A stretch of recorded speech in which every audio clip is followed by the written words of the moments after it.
A telephonic conversation. A conversation by telephone, when you are simply sitting by and not taking any part in that conversation, is one of the curiosities of this modern life. Yesterday I was writing a serious article on a philosophical subject while a conversation was going on in the room. I noticed that one can always write best when somebody is talking through a telephone close by. Well, the thing began in this way. A member of our household came in and asked me to have our house put into communication with Mr. Bagley's. I have observed, in many cities, that women, as a rule, do not like to call up the central office themselves. I don't know why, but they don't. So I touched the bell, and this talk followed: central office. Hello. Is it the central office? Of course it is. What do you want? Will you connect me with the Bagles, please? All right. Just keep your ear to the telephone. Then I heard, Kale look, then a terrible gritting of teeth, and finally a female voice, yes? Did you wish to speak to me? Without answering, I handed the telephone to the woman and sat down. Then followed the strangest of all the strange things in this world, a conversation with only one end to it. You hear questions asked, you don't hear the answer. You hear invitations given, you hear no thanks in return. You listen to pauses of dead silence, followed by exclamations of glad surprise or sorrow or alarm. You can't make head or tail of the talk, because you never hear anything that the person at the other end of the wire says. Well, I heard the following series of observations, all from the one tongue, and all shouted, for you can't make women speak gently into a telephone. Yes? Why, how did that happen? Pause. What did you say? Pause. Oh no, I don't think it was. Pause. No. Oh, no, I didn't mean that. I meant, put it in while it is still boiling, or just before it comes to a boil. Pause. What? Pause. What did you say? Aside, children, do be quiet. Pause. Oh. Dear me, I thought you said it was the cat. Pause. Since when? Pause. Why, I never heard of it. Pause. You astonish me greatly. It seems utterly impossible. Pause. Who did? Pause. Goodness gracious. Pause.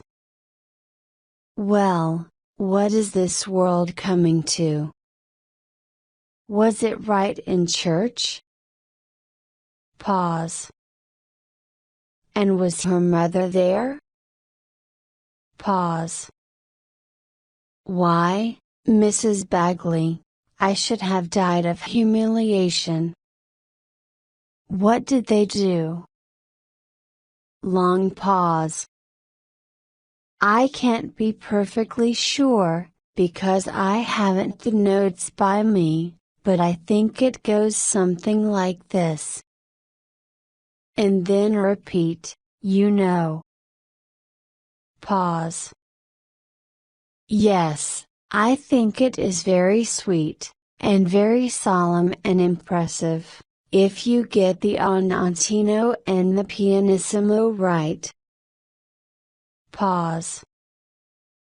Oh, gumdrops, gumdrops. But I never allow them to eat the candy. And of course they can't, till they get their teeth, anyway. Pause. What? Pause. Oh, not in the least, go right on. He's here writing, it doesn't bother him. Pause. Very well, I'll come if I can.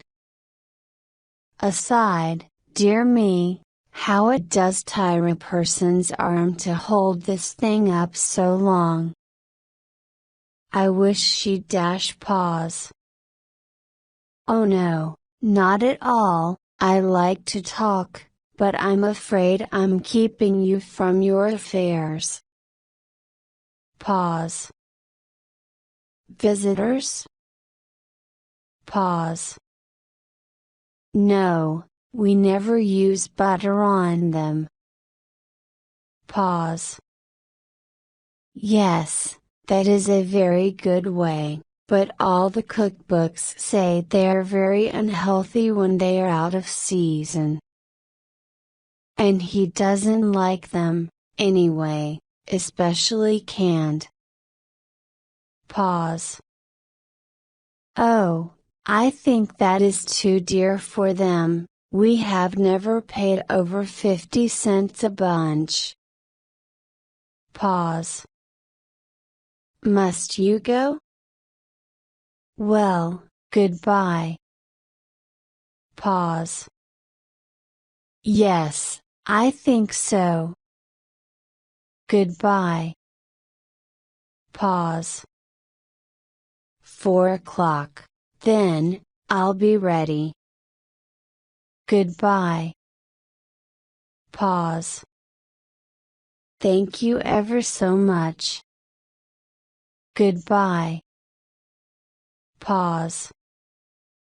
Oh, not at all, just as fresh, which. Oh, I'm glad to hear you say that. Goodbye. Hangs the telephone and says, oh, it does tire a person's arm so. Billiards.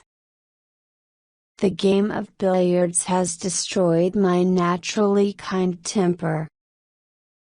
Once, when I was an underpaid reporter in Virginia City, whenever I wished to play billiards I went out to look for an easy mark. One day a stranger came to the town and opened a billiard parlor. I looked him over carelessly. When he proposed a game, I answered, all right. Just knock the balls around a little so that I can get your gait, he said, and when I had done so, he remarked, I will be perfectly honest with you. I'll play you left-handed. I felt hurt, for he was cross-eyed, freckled, and had red hair, and I decided to teach him a lesson. He won first shot, ran out, and took my $50. If you can play like that with your left hand, I said, I'd like to see you play with your right. Cannot play at all, he said, I'm left-handed.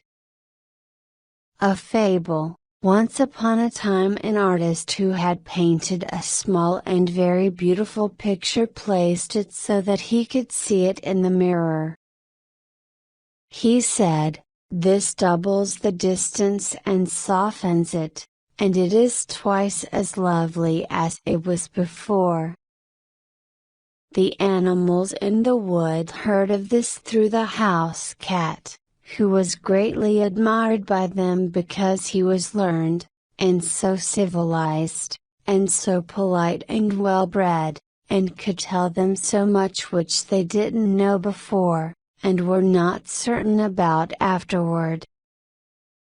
They were much excited about the news, and they asked questions, so as to understand it. They asked what a picture was, and the cat explained. "It is a flat thing," he said, "wonderfully flat, and elegant. And, oh, so beautiful." That excited them very much, and they said they would give the world to see it. Then the bear asked, "What is it that makes it so beautiful?" "It is the looks of it," said the cat. This filled them with admiration and uncertainty, and they were more excited than ever. Then the cow asked, "What is a mirror?" "It is a hole in the wall," said the cat. "You look in it, and there you see the picture, and it is so charming in its unimaginable beauty that your head turns round and round, and you almost faint with ecstasy." The ass had not said anything as yet, he now began to throw doubts.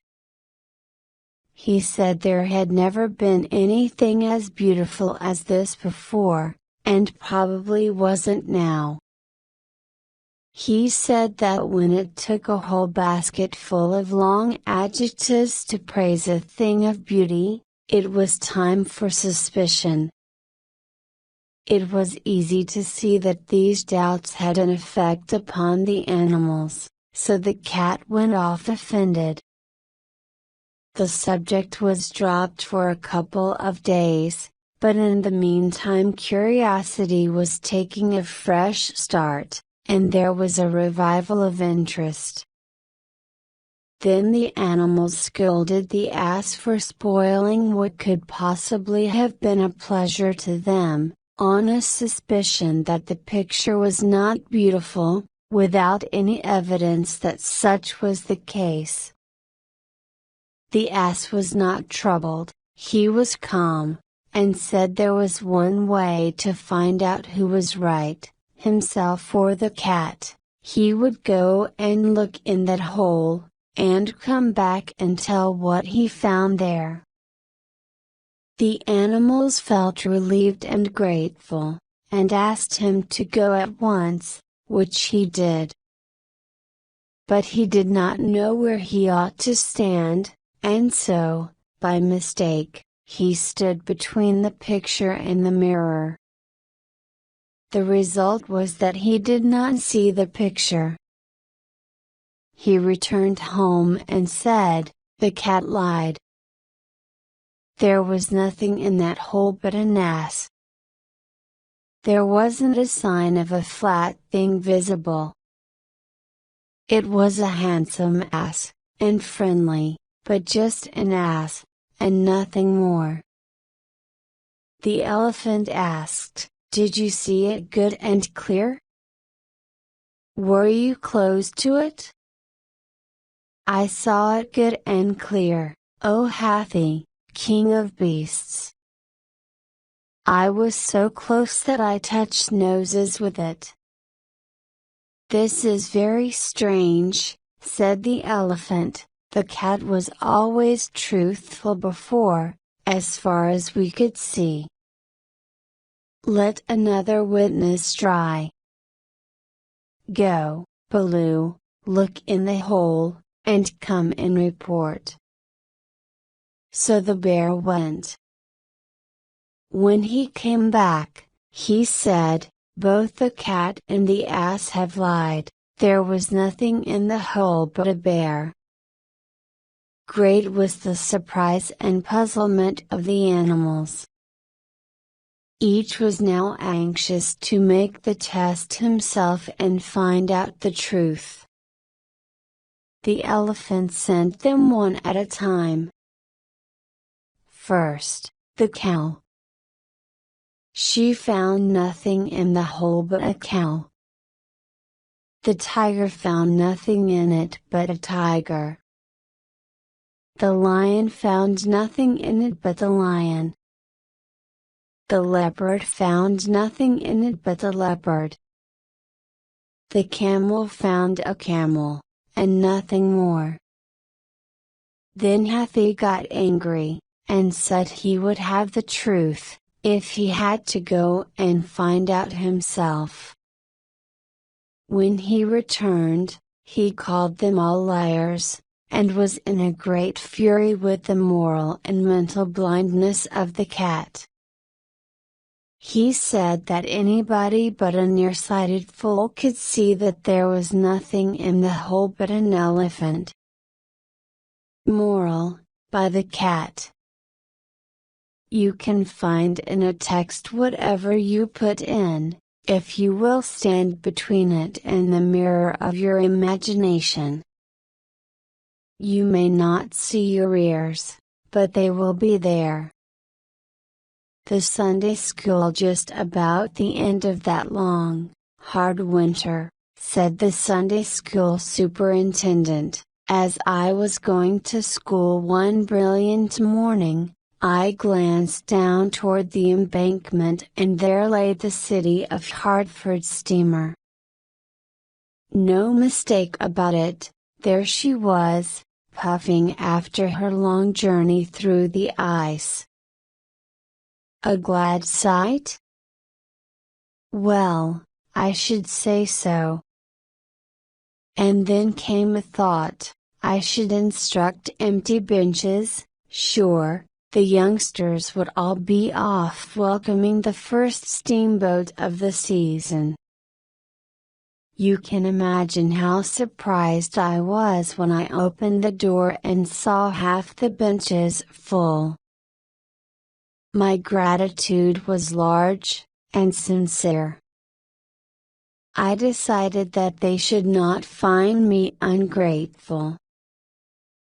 I said, "Boys, you cannot think how proud it makes me to see you here." I confess that I said to myself, as I came along and saw that the City of Hartford was in no. But is she, though? Apostrophe and, as quick as any flash of lightning, I stood in the presence of empty benches.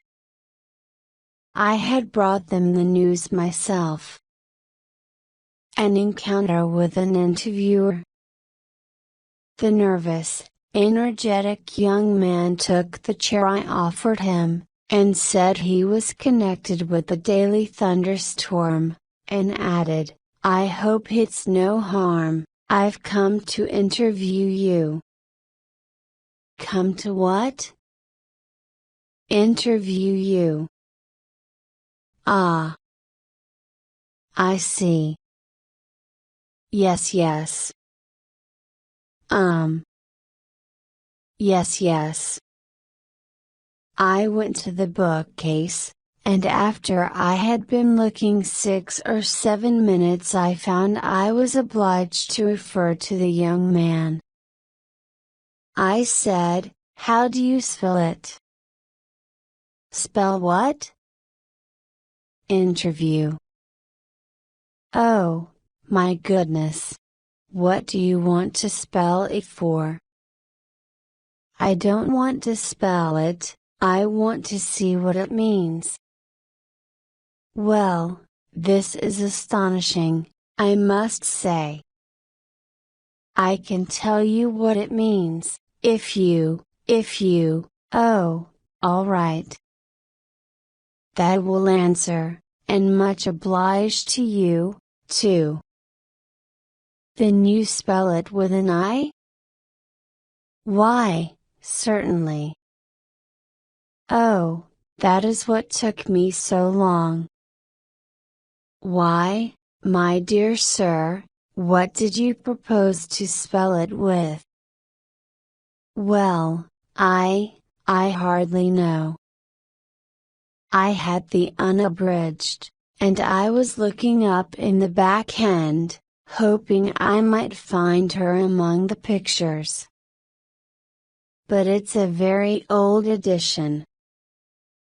Why, my friend, they wouldn't have a picture of it in even the latest tea. My dear sir, I beg your pardon, I mean no harm in the world, but you do not look as intelligent as I had expected you would. No harm, I mean no harm at all.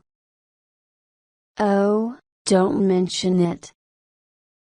It has often been said, and by people who could have no intention to flatter, that I am quite remarkable in that way. Yes, they always speak of it with ecstasy. I can easily imagine it. But about this interview. You know it is the custom, now, to interview any man who has become notorious. Indeed, I had not heard of it before. It must be very interesting. What do you do it with? Ah, well, this is awful. It ought to be done with a club in some cases, but usually it consists in the interviewer asking questions and the interviewed answering them. Will you let me ask you certain questions about some interesting points of your public and private history? Oh, with pleasure, with pleasure. I have a very bad memory, but I hope you will not mind that. Oh, it is no matter, so you will try to do the best you can. I will. Thanks. Are you ready to begin? Ready. How old are you? 19 in June. Indeed. I would have taken you to be 35 or 6. Where were you born? In Missouri.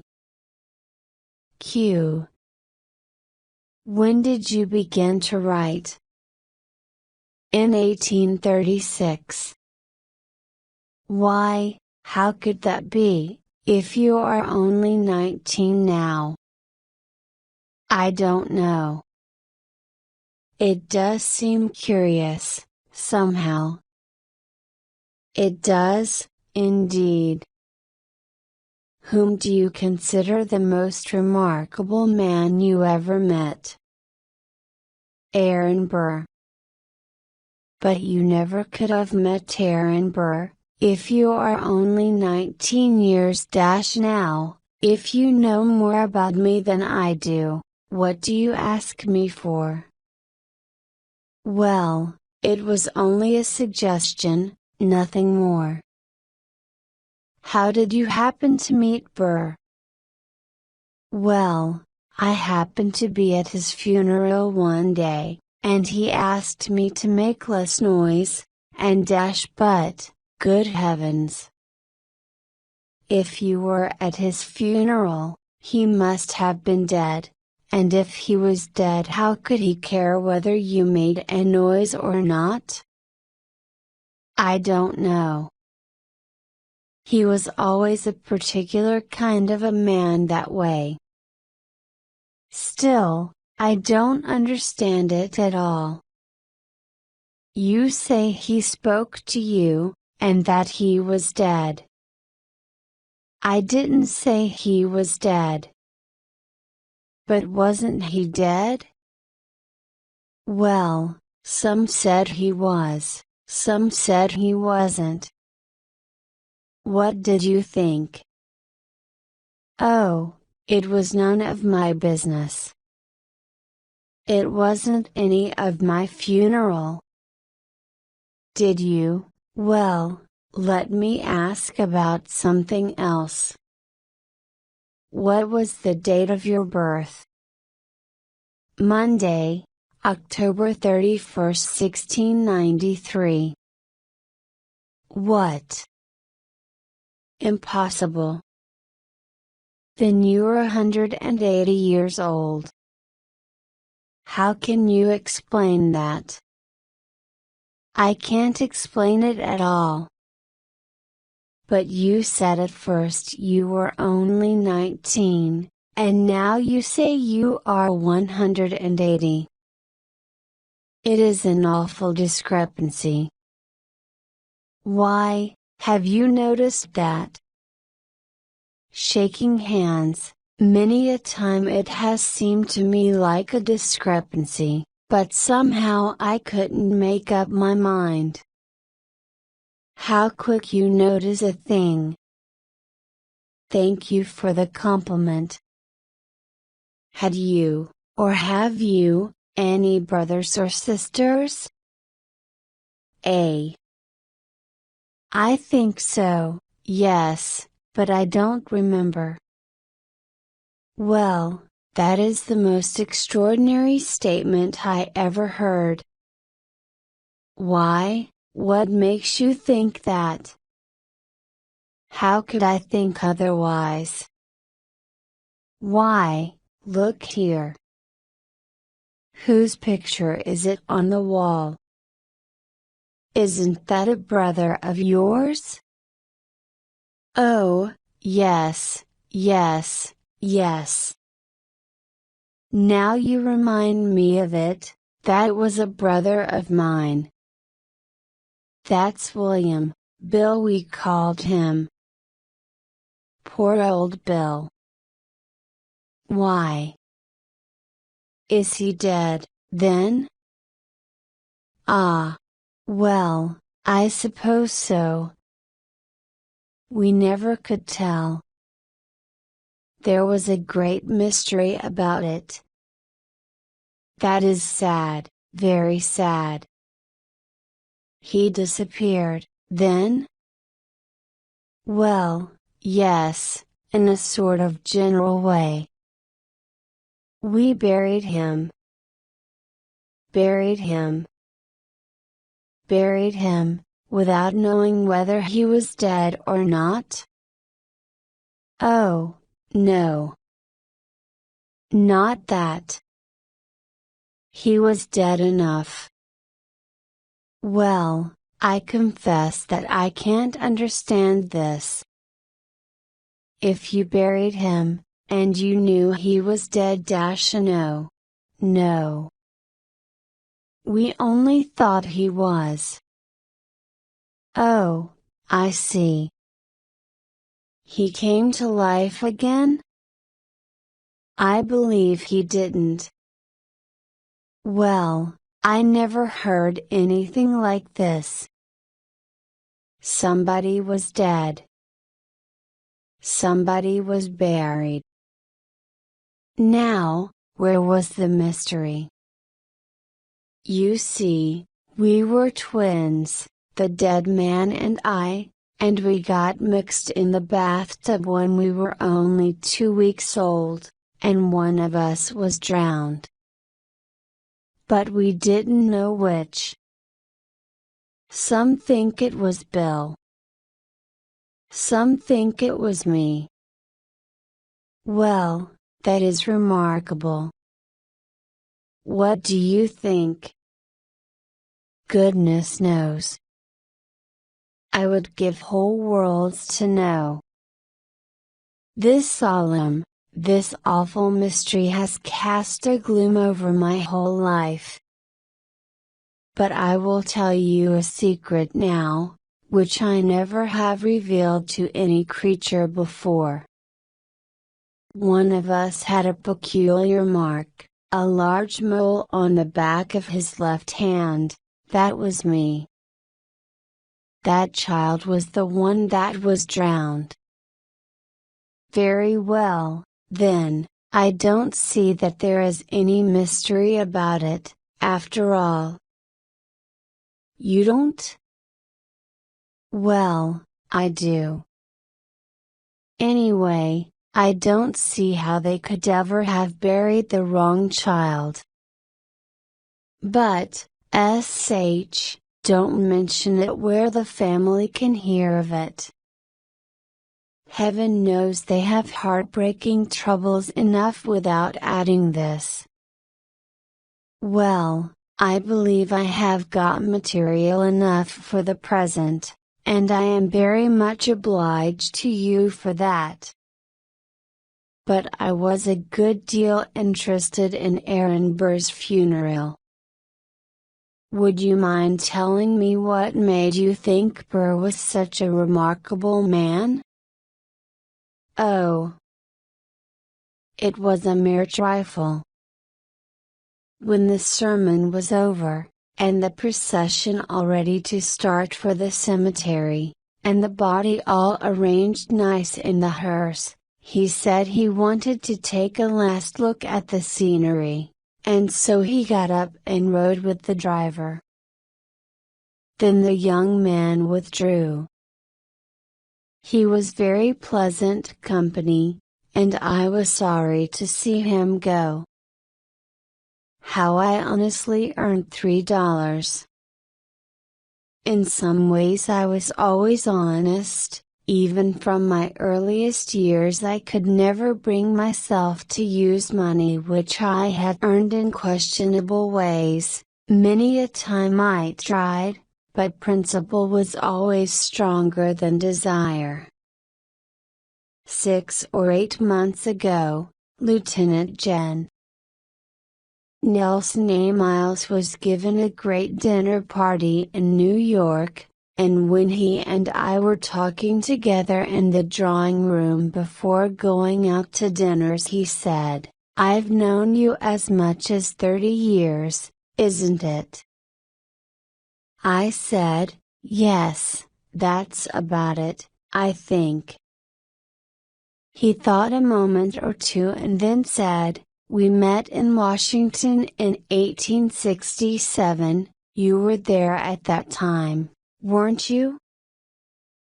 I said, "Yes, but there was a difference, I was not known then, but you had just come back from your brilliant Indian campaign in the far West, and had been rewarded with a brigadier generalship in the regular army, and everybody was talking about you and praising you. If you had met me, you wouldn't be able to remember it now, unless some unusual circumstance of the meeting had burned it in your memory. It is 40 years ago, and people don't remember nobodies for a long period of time like that." I didn't wish to continue the conversation, so I changed the subject. "But we did meet in Washington in 1867, and I remember the incident well. This was how it happened. I had just come back from a journey and had to write a book about it. I was out of money, and I went down to Washington to see if I could earn enough there to keep me in bread and butter while I should write the book. I came across William Swinton, a Scotchman, and one of the dearest and loveliest human beings I have ever known. He hadn't a vice, unless his love of Scotch whiskey may be called by that name. I didn't think of it as a vice, because he was a Scotchman, and Scotch whiskey to a Scotchman is as innocent as milk is to the rest of the human race. In Swinton's case it was a virtue and not an economical one. $24 a week we had was not enough to support this vice. I remember a time when we had to have $3. I don't know now how we happened to want all that money at one time, I only know we had to have it. Swinton told me to go out and find it, and he said he would also go out and see what he could do. I walked about the streets for an hour, trying to think up some way to get the money, but could not. At last I entered the big hall of the Ebbett House, which was then a new hotel, and sat down. Soon a dog came along. He paused, looked up at me and said with his eyes, "Are you friendly?"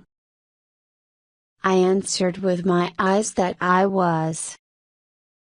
Then he came forward and put his jaw on my knee and lifted his brown eyes to my face in an affectionate way. He was a lovely creature, as beautiful as a girl, and he was made all of silk and velvet. Pretty soon Brig.Gen. Miles, the hero of the land, came in the hall.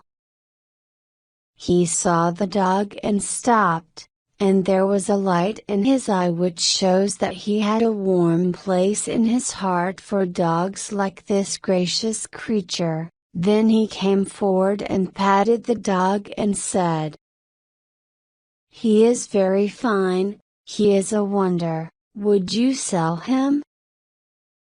I said, "Yes." The general said, "What do you ask for him?"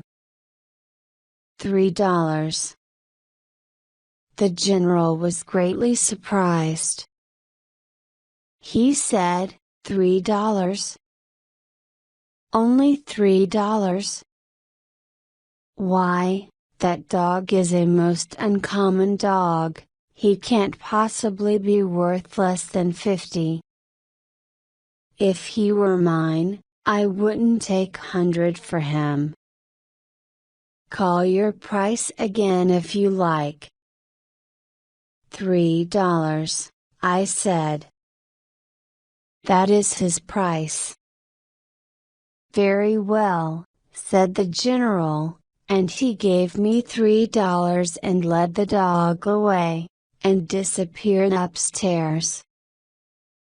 In about 10 minutes a middle-aged gentleman came along, and began to look around here and there and under tables and everywhere, and I said to him, "Is it a dog you are looking for?"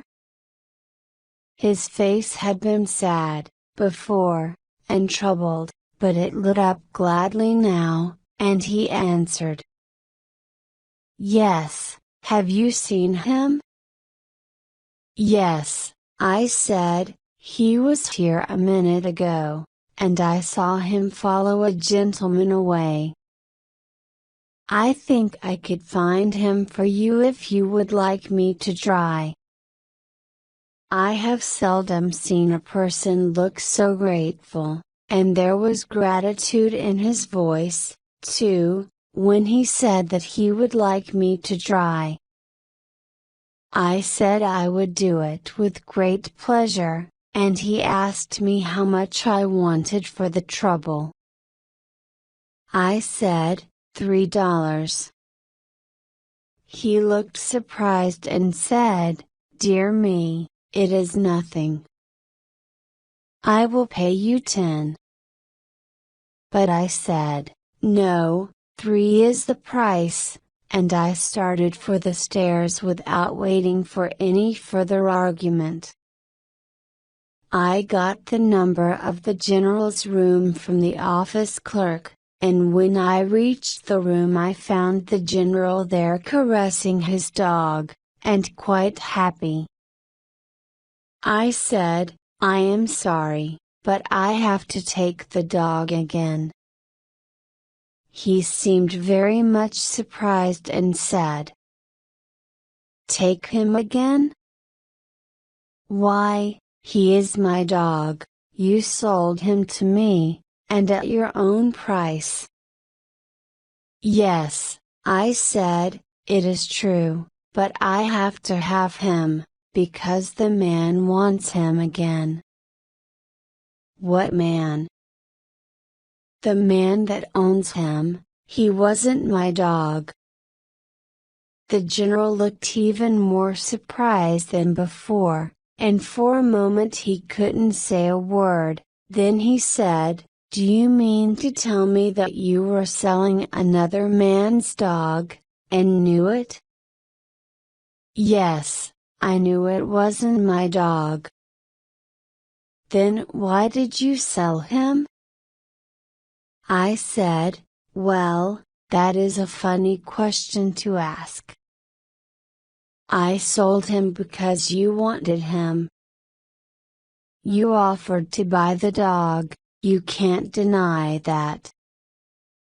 I did not want to sell him, I had not even thought of selling him. He broke me off and said, "It is the most extraordinary thing I have ever heard of, the idea of your selling a dog that didn't belong to you." I said, "Please don't argue about it anymore. I have to have the dog back again because the man wants him. Put yourself in my place. Suppose you had sold a dog that didn't belong to you, suppose you, oh," he said, "stop with your idiotic reasonings. Take him along, and give me a rest." So I paid back the $3 and let the dog downstairs and passed him over to his owner, and received $3 for my trouble. I went away then with a good conscience, because I had acted honorably. I never could have used the $3 that I sold the dog for, because it was not my own, but the $3 I got for bringing him back to his owner was mine, because I had earned it. My principles have remained to this day what they were then. I was always honest, I know I can never be otherwise. It is as I said in the beginning, I was never able to bring myself to use money which I had earned in questionable ways. Now then, that is the tale. Some of it is true. A fine old man. John Wagner, the oldest man in Buffalo, 104 years old, recently walked a mile and a half in 2 weeks.